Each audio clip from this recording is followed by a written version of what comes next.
అందరికీ నమస్కారం అండి. ఈరోజు ఈ ద్రాక్షారామ గ్రామంలో అంతర్జాతీయ పర్యావరణ దినోత్సవం వనమ మహోత్సవం కార్యక్రమంలో మన బృందావన హెల్పింగ్ హ్యాండ్స్ మరియు పిరమిడ్ ఈక్వల్ సొసైటీ వారు ఆధ్వర్యంలో ఏర్పాటు చేసిన ఈ యొక్క మంచి కార్యక్రమం వన మహోత్సవ కార్యక్రమం అంటే చాలా చక్కని కార్యక్రమం. ఈ కార్యక్రమానికి నన్ను పిలిచినందుకు మీ అందరికీ కూడా మినిస్టర్ గారిని పిలవటం జరిగింది. మినిస్టర్ గారు ఏమో ఆయన విజయవాడలో ముఖ్యమైన పని ఉండటం వల్ల రాలేకపోయారు. ఆయన తరపున మినిస్టర్ గారు నన్ను పంపించారు. నేను ఈ యొక్క కార్యక్రమంలో పాల్గొనటం నా అదృష్టంగా భావిస్తూ, ముఖ్యంగా ఎందుకంటే మొక్కలు పాతటం అనే కార్యక్రమం చాలా గొప్ప కార్యక్రమం. ఈ యొక్క మనం పాతిన మొక్క కార్బన్ డైఆక్సైడ్ తీసుకుని మన ఆక్సిజన్ ఇస్తుంది. మన ప్రాణవాయువు ఇచ్చేది మొక్కల వల్లనే. దాన్ని మనం మరవకూడదు ఎప్పుడూ కూడా. ఈవేళ ఈ కార్యక్రమం విజయవంతంగా మీరు పూర్తి చేసుకోవాలని,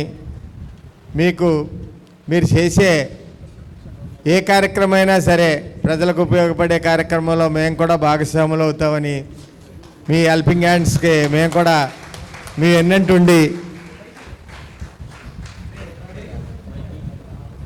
మీకు ఈ యొక్క సుభాష్ గారి జయం కూడా హెల్ప్ చేయటం అన్నది ఆయన ఉద్దేశం. ఆ హెల్పింగ్లోంచి ఆయన ఇవాళ రాజకీయంలోకి వచ్చారు. అలాగే ఈ మంచి కార్యక్రమం వన మహోత్సవ కార్యక్రమం చేపట్టినందుకు మీకు సర్వదా నేను అభినందనలు తెలియజేస్తున్నాను. అలాగే మనం పర్యావరణాన్ని కూడా కాపాడుకోవాల్సిన అవసరం కూడా ఉంది. ప్లాస్టిక్ సమాజం అయిపోయింది. మన సమాజం అంతా ప్లాస్టిక్ సమాజం అయిపోయింది. ఆ ప్లాస్టిక్ని మనం నిర్మూలించకపోతే రాబోయే రోజుల్లో మనం చాలా ఇబ్బందులకు గురవుతాం. వాతావరణంలో వేడి పెరిగిపోతుంది. ఎన్నటికీ కారణం ఏంటి? ప్లాస్టిక్ని మనం నిర్మూలించాలంటే ప్రజల నుంచి కూడా సహకారం కావాలి. మనం షాపు దగ్గరికి వెళ్ళి ప్లాస్టిక్ బ్యాగ్ ఇవ్వకపోతే సరుకులు కొన్నామన్న పరిస్థితిలో ఉన్నారు ప్రజలు. వ్యాపారులు కూడా మనం తప్పు పట్టద్దు. వ్యాపారులు కూడా ఎలా అంటే ఆ కవర్ ఇస్తేనే నేను సరుకులు తీసుకెళ్తాను, లేకపోతే నేను ఎలా పట్టుకెళ్ళనన్న పరిస్థితులు కూడా ఉన్నాయి.